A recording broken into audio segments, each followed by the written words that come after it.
제잘제잘 하늘학교 청취자 여러분 안녕하세요. 이 시간 진행을 맡은 이효진입니다. 오늘도 기독교 상담학을 전공하신 김세미 박사님을 모시고 아동기 종교적 가치 교육의 중요성에 대하여 이야기를 해보려고 합니다. 박사님 안녕하세요. 네, 안녕하세요. 오늘 시작하기 전에 조금은 친해진 이호전 선생님을 좀 더 알고 싶어서 게임을 하나 하고 싶은데 함께 해주실 수 있나요? 그럼요. 어떤 게임인가요? 제가 두 개의 단어를 제시하면 한 가지를 선택하는 게임입니다. 저도 함께 하겠습니다. 네, 좋습니다. 그럼 시작할게요. 제가 단어를 제시하면 바로 답하시는 거예요. 짜장 짬뽕! 네. 하나, 둘, 셋! 짜장! 네, 좋아요. 두 번째 제시어입니다. 찍먹, 부먹! 하나, 둘, 셋! 찍먹! 똑같네요.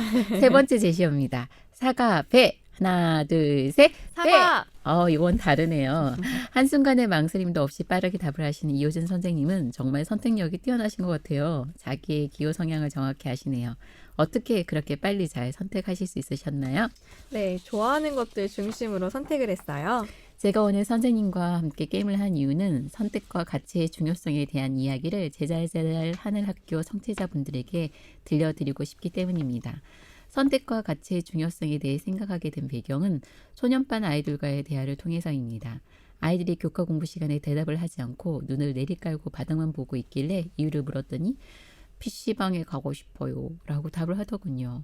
그때는 그렇구나, 그래도 교회에 잘 왔네 라고 칭찬하고 넘어갔지만 그 아이 표정과 말투에서 어떻게 해야지? 라는 걱정과 염려가 들었습니다. 네, 아무래도 그 나이 아이들에게 있어서 교회보다는 PC방이 훨씬 더 재미있고 신나는 곳이기는 하죠. 교회를 오는 것보다 게임을 하고 유튜브를 보는 것이 더 재밌고 말씀을 듣는 것보다 마음에 맞는 가요와 록을 듣는 것이 더 신나며 예배를 참석하는 것보다 학원에 가서 좋은 성적을 얻는 것이 더 중요한 현실에서 아이들은 신앙적 가치의 혼란을 경험할 수 있습니다. 이 부분에 대하여 좀 더 신중하게 생각하게 된 이유는 아이들이 성장하면서 대학 입학과 군대, 직장, 결혼 등 그들의 미래 인생의 선택까지 영향을 주기 때문에 아동기 신앙적 세계관과 가치관이 중요합니다. 신앙적 가치관과 세계관을 가지고 있으면 아이들의 마음의 혼란과 갈등이 줄어들 수 있겠네요. 우리는 선택을 할 때 본능적으로 좋아하는 것, 마음에 드는 것, 편한 것, 쉬운 것과 교회와 부모님께 배운 도덕적 가치관에 의해 선택하게 됩니다. 장폴 사르트라는 철학자는 인생을 알파벳으로 쉽게 설명합니다. 인생은 B와 D 사이의 C이다. 이 문장의 의미는 인생은 태어남과 죽음 사이의 선택이다 라는 의미입니다. 정말 짧은 문장이지만 선택이 우리의 삶에 얼마나 중요한가를 가르쳐주고 있습니다. 네, 맞습니다. 우리 삶에서 언제나 선택의 연속이죠. 아침에 더 잘지, 눈을 뜰지, 아침에 밥을 먹을지, 빵을 먹을지, 버스를 탈지, 지하철을 탈지, 책을 읽을지, 성경을 읽을지 등 다양한 선택의 순간들이 주어집니다. 그때 우리는 자신의 생각과 가치관에 따라 선택을 하게 됩니다. 네, 맞습니다. 신앙적 세계관에 대해서는 지난번에 강의를 해주셨잖아요. 지난번 강의에서 신앙적 세계관의 형성을 위해 성경을 읽고 암송의 중요성을 말씀드렸었는데요. 세계관이란 인생과 세계에 대한 사고방식과 가치 체계라고 정의를 내릴 수 있습니다. 세계관을 삶에 대한 관점이라고 이해하시면 좀 더 쉬우실 것 같아요. 그래서 혹자는 세계관을 삶에 대한 지각인 동시에 삶을 위한 시각이 된다고 말합니다. 신앙적 세계관 또는 기독교적 세계관은 성경을 통해 가르쳐 주시는 하나님의 뜻에 따라 삶을 바라보고 그 관점으로 삶을 판단하고 살아가는 것을 의미하네요. 그렇다면 가치는요? 네, 가치는 개인의 신념 체계로 바람직하다고 생각하는 감각입니다. 가치는 개인의 의사결정이나 행위를 선택함에 있어서 이것이 옳은 것이라는 근간을 제공하죠. 가치는 가정에서 부모의 일관성 있는 행동이나 말을 통해 무의식적으로 배웁니다. 예를 들어서 이런 거죠. 엄마, 아브라함은 더 좋은 땅을 자기가 먼저 선택할 수 있었는데 조카 롯에게 양보하는 것은 좀 바보 같아요. 왜 그랬을까요? 그럴 때 다른 사람을 위한 배려의 가치를 가르칠 수 있습니다. 엄마, 사케오는 세리장이어서 색을 먹었는데 사람들을 왜 미워했던 거예요? 그렇게 질문하는 아이에게 탐심에 대한 설명과 함께 정직의 가치를 가르칠 수 있습니다. 버스에서 몸이 무거운 임산부나 나이가 드신 어른들께 자리를 양보하며 친절이라는 가치를 보여줄 수 있고요. 놀고 싶어도 숙제를 끝내고 노는 아이를 칭찬하며 성실과 인내라는 가치도 보여줄 수 있습니다. 그러므로 신앙적 가치관은 부모의 신앙생활 모델링과 아동의 꾸준한 성경 읽기 그리고 기억절 암송들은 자녀들에게 그들의 신앙적 개념과 가치를 형성하게 도와줍니다. 네, 부모의 모습 속에서 아이들은 다양한 가치들을 배우고 있었네요. 네, 아동기 신앙적 가치관 형성에 대하여 부모님들이 생각하셔야 하는 이유는 제임스 파울로의 신앙 발달 단계에 따르면 아이들은 문자적 신앙관을 갖고 있기 때문에 믿음을 도덕적 규율과 태도로 생각하게 됩니다. 이 시기의 어린이들은 예리한 정의감을 가지고 있어서 자기 자신의 잘못에 대하여 책임감을 더 많이 느낍니다. 그리고 만약 말씀에 순종하지 않아 잘못되면 하나님이 벌 주시는 거야 라고 잘못 생각할 수도 있습니다. 콜버거도 아동의 도덕 발달의 특징이 개인 욕구 중심에서 벗어나 친구들과 상호 이해적 공평과 정의의 관점을 선호하고 특정 규율이나 지침 또는 특정한 지시를 따르기를 절개한다고 말합니다. 네, 박사님의 말씀은 아동기의 신앙과 도덕적 발달 단계에 있어서 믿음을 도덕적 규율과 태도로 생각하며 그 말씀을 순종한다는 거였네요. 그리고 다른 사람의 상황과 마음을 이해하고 돕고자 하는 착한 소녀와 소년이 되기 위해 노력한다는 말씀이셨고요. 규칙과 사람 사이에서 무게중심을 잘 잡도록 자녀들을 가르치는 것이 필요하겠어요.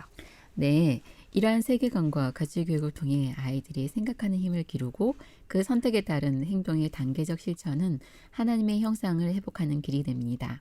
교육 17페이지에 보면 하나님의 형상으로 짐을 받은 모든 인류는 생각하고 행동하는 일에 있어서 하나님과 유사한 능력을 부여받았다. 참된 교육은 이 능력을 개발하는 것이다. 단지 다른 사람의 생각을 반응하는 자가 아닌 스스로 생각하는 자가 되도록 훈련시킨다는 뜻이다. 그리하면 그들의 마음이 넓어지고 강하게 될 것이다 라는 말씀이 있습니다. 네, 하나님의 형상회복, 그것이 우리의 최고의 삶의 목표가 된다고 생각합니다. 스스로 생각하고 선택하고 행동함으로 하나님의 사람으로서 자신의 삶을 살아가게 도와야 하는데 어떻게 하면 아이들이 말씀과 상황 사이에서 참된 가치를 선택할수록 도울 수 있을까요? 안식일, 친한 친구들이 함께 게임하러 PC방 가자고 제안할 때 우리 아이들이 어떻게 하면 참된 선택을 할 수 있을까요? 첫 번째는 부모와의 친밀성입니다. 아리스토텔레스는 덕은 훌륭한 덕성을 가진 사람을 보고 따라하며 배우는 것이다 라고 이야기를 했는데요. 부모의 신앙과 태도가 아무리 뛰어나도 자녀와의 관계가 좋지 않다면 그 모든 것은 위선적으로 보일 것입니다. 그래서 자녀와 친밀한 관계를 형성해야 합니다. 두 번째는 일관성과 지속성입니다. 신앙적 가치관을 가르칠 때 무척 힘이 듭니다. 예를 들어 시험이나 학회에 대회 등의 안식일이 있을 경우 어떤 부모님들은 교회에 데려가는 대신 학원과 대회에 보내는 것을 보게 됩니다. 그런 때 믿음의 가치를 따라 살아가는 부모의 일관성이 있고 지속성 있는 모델링이 필요합니다. 세 번째는 자율성입니다. 하나님께서는 우리에게 자유의지를 허락하셨는데요. 우리가 자율적으로 선택할 때 그거에 대한 책임감도 가지게 됩니다. 아이들은 자유적인 상태에서 잘 선택하도록 질문을 하는 것이 필요합니다. 무조건 해야 돼 보다는 질문을 통해 아이들에게 먼저 너는 그것에 대해서 어떻게 생각하니? 어떻게 하고 싶니? 어떻게 하면 좋을 것 같아? 라는 질문들을 통해 아이들이 생각을 먼저 듣고 부모와 함께 결정하는 연습들은 어떤 상황에서도 무엇을 선택해야 할 것과 버려야 할 것인지를 분별하는 지혜를 생기게 합니다.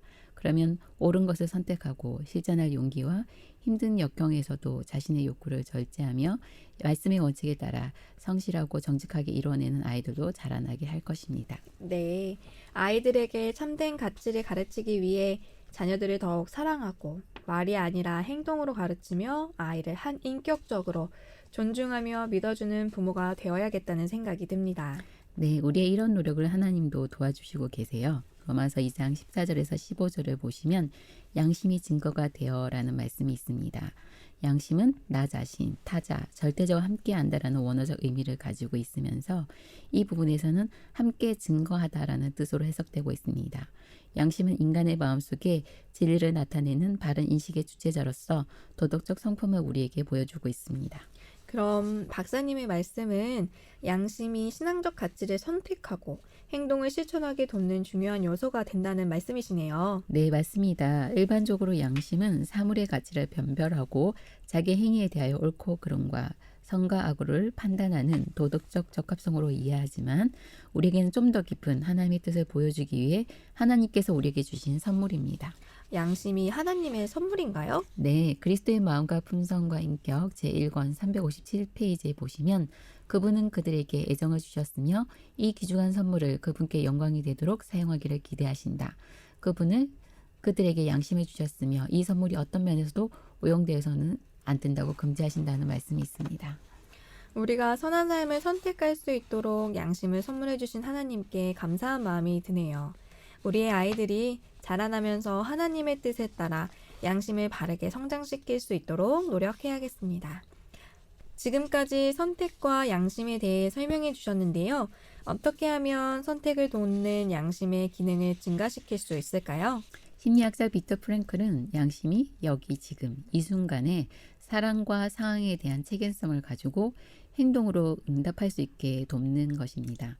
인간으로 하여금 유일한 상황에 맞는 유일한 요구, 즉 꼭 필요한 한 가지 일을 발견할 수 있게 해주는 직관적이고 윤리적인 본능이라고 얘기합니다. 그러나 이 윤리적인 본능인 양심도 오류가 있는데요. 참된 이성의 명령에 따를 때만 기능을 잘 발휘할 수 있습니다. 참된 이성의 명령이요. 그리스도의 마음과 품성과 인격 362페이지에 보면 자신이 양심의 명령을 쫓기 때문에 안전하다고 생각하는 것으로는 충분치 못하다. 확실히 해둬야 할 문제는 그 양심이 하나님의 말씀과 조화되는가이다. 그렇지 못하다면 그것을 따르는 것으로 안전하지 않다. 왜냐하면 그것이 우리를 속일 것이기 때문이다. 양심은 하나님에 의해서 계몽되어야 한다. 성경을 연구하고 기도하는 일에 시간을 할애되어야 한다. 그렇게 하면 마음은 견고하게 되고 강화되고 털을 잡게 된다라는 말씀이 있습니다.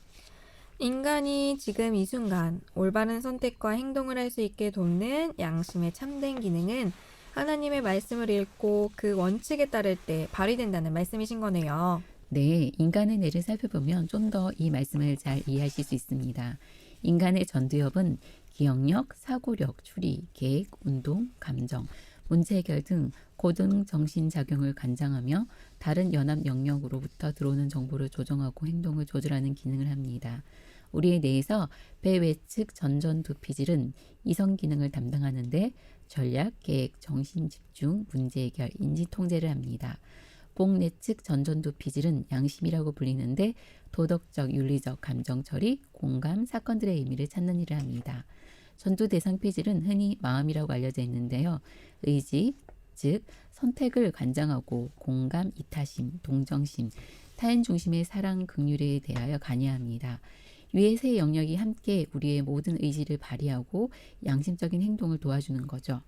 펜실베니아 대학의 앤드류 뉴버그 교수는 사람이 기도할 때 이 전두엽이 더 활성화되는 것을 발견하였고 의학 박사 티머시 제닝스 박사도 사랑의 하나님을 묵상하고 명상할 때 전전두 피질이 발달되고 공감과 동정 그리고 긍휼과 이타심의 역량이 높아지며 사랑의 하나님을 예배할 때 타인 중심의 사랑이 커질 뿐 아니라 예리한 사고력과 기억력이 좋아진다고 설명합니다. 와, 박사님, 방금 어려운 이야기들이 순식간에 지나갔어요. 뇌의 기능들과 신앙이 연관이 되어 있다니 놀랍네요. 메모하면서 들어야 될 것 같아요. 지난 시간에 우리가 기억조를 암송하며 지속적으로 반복할 때 뇌세포가 활성화되어 장기 기억이 증가된다는 것을 배웠는데요. 오늘은 우리가 말씀을 배우고 묵상하며 기도할 때 우리의 전두엽이 이성과 마음의 양심의 기능이 활성화된다고 말씀해 주셨어요. 박사님은 뇌의 기능과 우리의 신앙의 연관성을 잘 설명해 주시고 가르쳐 주시는 것 같아요. 네, 왜냐하면 하나님께서 뇌를 통해 우리와 교감하고 지도하시기 때문입니다. 교회 증언 2권 347페이지에는 온몸과 교통하는 뇌 신경은 하나님께서 사람과 교통하며 그의 깊숙한 내적 생애에 영향을 미칠 수 있는 유일한 매개체이다 라고 말씀하셨습니다. 하나님께서는 우리에게 직접 말씀하시고 가르쳐 주시는데요. 성경, 천연계, 사람들과의 관계, 예수님의 사랑, 그리고 뇌를 통해서 가르쳐 주고 계십니다. 네, 하나님은 멀리 계시지 않고 언제나 우리의 곁에 참되고 바르고 진실하며 행복한 가치를 선택할 수 있도록 가르쳐주고 계십니다. 하나님은 우리에게 말씀의 원칙에 따라 참된 가치를 선택할 수 있는 양심을 선물로 주셨고 그것을 통해 우리의 의지력을 강화하는 훈련을 하고 계십니다. 그렇죠. 옳고 좋은 것, 그리고 가치 있는 것을 선택했을지라도 그것을 행동으로 실천하는 의지력이 필요하겠네요. 네, 맞습니다. 성품의 힘은 두 가지 요소로 구성되었는데 그것은 의지력과 자제력입니다. 의지력과 자제력을 잘 훈련하기 위해서는 부모의 섬세한 사랑이 필요합니다. 아동기의 도덕 발달 단계에서 부모님들이 기억하셔야 하는 것은 아이들이 원칙을 지키지 않았을 때 스스로 죄책감을 느낄 수 있고 하나님은 벌 주시는 분이라는 왜곡된 개념을 가질 수 있습니다. 네, 그렇군요. 아이들이 사랑의 하나님을 오해하지 않고 잘못된 선택과 행동을 해도 사랑으로 잘 다독이고 도와주는 부모의 역할이 필요하겠습니다. 네, 이호진 선생님은 참 지혜로우신 부모님이십니다. 제가 말씀드리는 상황별 대처 능력이 뛰어나시네요. 부끄럽네요.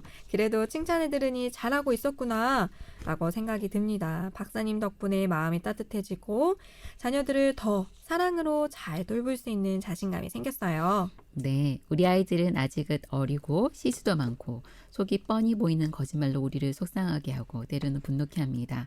그럴 때 첫 번째 시간에 배웠던 부모 자신들의 마음을 먼저 토닥토닥 다독인 후 자녀와의 존재론적, 공감적 대화가 필요합니다. 예를 들어서 설명을 하고 싶은데 이호진 선생님이 좀 도와주시겠어요? 네. 제가 대본을 만들어 보았는데요. 엄마와 아이 역할 중 하나를 선택해 주시면 됩니다. 네, 저번 시간에도 엄마를 했으니까 오늘도 엄마를 한번 해보도록 하겠습니다. 네, 그럼 제가 아들 하겠습니다. 아들, 예배 시간에 무척이나 불만스러운 표정으로 앉아있는 너를 보느라고 엄마가 예배를 잘 드릴 수가 없었어. 왜 그런지 엄마에게 이야기를 해줄 수 있겠니? 엄마, 예배가 더 중요해요? 진짜 교회 가기 싫어. 예배도 중요하지만 네가 너무 짜증나고 불편하게 보여서 엄마가 걱정이 돼서 물어보는 거잖아. 엄마가 아들을 얼마나 사랑하는지 알지? 아까 왜 그렇게 힘이 들었는데. 엄마가 궁금해서 그래. 이야기를 해줄 수 있겠니? 사실 오늘 있잖아요. 우리 반 친구들이랑 PC방에 가서 게임하기로 했단 말이에요. 그런데 내가 교회 가서 PC방에 못 가니 너무 속상하고 화가 났어요. 그랬구나. 친구들이랑 PC방 가서 게임을 하고 싶었는데 아들 그 마음을 참느라 정말 고생 많았겠다. 나 진짜 힘들었어요. 말씀도 안 들리고 설교 노트도 쓰기 너무 싫어서 그냥 가만히 앉아 있었던 거예요. 우리 아들 예배 시간에 그 마음 참느라 정말 힘이 들었겠구나. 엄마도 네가 얼마나 PC방에 가고 싶었을까 생각이 드네. 그런데 아들, 이렇게 힘든데 어떻게 PC방에 안 가고 교회에 엄마랑 같이 갈 수 있었니? 안식일이니까 교회 가야 하잖아요. 너의 마음에 있는 안식일에 교회를 가야 한다는 원칙을 안 지키고 PC방에 갈 수도 있었잖아. 그럼에도 불구하고 어떻게 교회를 갈 수가 있었어? PC방에 갈 생각을 하니 양심이 계속 찔렸어요. 하나님이 교회에서 나를 만나시길 원하시잖아요. 그리고 선생님과 교회 친구들도 나를 기다리고 내가 교회 올 때마다 두 팔 벌리고 환영해 주시는 목사님과 장로님들도 계시고 나를 볼 때마다 예쁘다고 엄마 몰래 사탕을 주며 주머니에 넣어주시는 집사님도 계시고 그랬구나. 우리 아들 PC방도 가고 싶었지만 하나님 말씀에 순종하고 교회에서 너를 사랑하는 사람들도 생각하며 교회에 갔었구나. 정말 잘했네. 그리고 고마워. PC방보다 교회를 선택하는 너의 마음에 게임보다 하나님께 예배를 하기 위해 교회를 향한 너의 책임감 있고 의지적 행동에 엄마는 너무 자랑스럽고 감사하단다. 우리 아들 성경의 말씀에 따라 훌륭하게 잘 자라줘서 너무 고마워. 그리고 사랑해. 엄마 왜 그래 부끄럽잖아. 나도 내 양심의 소리를 따라서 교회에 간 거 잘한 것 같아요. 뿌듯하기도 해요. 그리고 기도도 했어요. 하나님 도와주세요. 어떻게 할까요? 그런데 하나님이 나를 혼내지 않고 교회 가게 도와주셨어요. 그리고 기억절 말씀도 떠올랐어요. 안식일을 기억하여 거룩하게 지키라. 출애굽기 20장 8절. 우와, 그랬구나. 우리 아들 그 순간 암송했던 말씀을 따라 하나님께 기도로 도움을 구했었구나. 엄마가 언제나 나에게 이야기했잖아요. 항상 선택을 하기 전에 신호등을 떠올리라고 했잖아요. 만약 성경 말씀에 맞으면 초록불, 맞지 않으면 빨간불, 양심이 불편하면 노란불이니 바로 행동하지 말고 기도하라고 하셨잖아요. 맞아. 아들이 말씀 신호등을 기억하고 기도를 했다니 정말 잘했어. 다음에도 마음에 선택하기 어려울 때 하나님 말씀에 따라 양심에 따라 기도하며 엄마 아들답게 행동할게요. 그래, 엄만 그런 아들을 믿고 신뢰할게. 정말 고마워. 너무 잘 자라줘서. 그리고 너를 도움을 주신 하나님께도 감사하구나. 네, 지난번에도 박사님이 준비해주신 대본을 읽으면서 느꼈는데요. 평소에도 우리의 아이들이 이대로만 대답해주고 행동해주면 정말 좋겠어요. 저도 그렇게 생각합니다. 부조와 선지자 48페이지 보면 하나님께서는 그들의 당신의 품성의 지혜와 자애신 그리고 당신의 요구사항의 공의로우심을 이해할 수 있는 존재로 그리고 하나님께 순종하거나 거역할 수 있는 완전한 자유를 가진 도덕적 행위자로 만드셨다라고 말씀하셨습니다. 우리가 우리 자신의 자녀를 못 믿지만 하나님은 우리가 자유의지를 가지고 하나님의 뜻에 순종할 수 있게 도와주신다고 약속하셨습니다. 네, 맞아요. 하나님의 말씀에 따라 우리 아이들이 참된 가치를 선택함으로 신앙 안에서 자라며 행복한 삶을 살아나가게 되기를 바라고 있습니다. 저도 그렇게 되기를 간절히 바랍니다. 선생님과 저의 믿음대로 하나님이 도와주실 것입니다. 네, 박사님의 말씀을 들으면서요, 신앙적 세계관과 가치 선택을 통해 우리의 자녀들이 하나님의 형상을 닮은 아이들로 자라나도록 돕는 더 좋은 부모가 되는 법을 배웠습니다. 정말 감사드립니다. 우리 제잘제잘 하늘학교 청취자 여러분들도 하나님의 사랑을 보여주고 가르치는 부모의 기술을 많이 배우셨으리라 생각이 듭니다.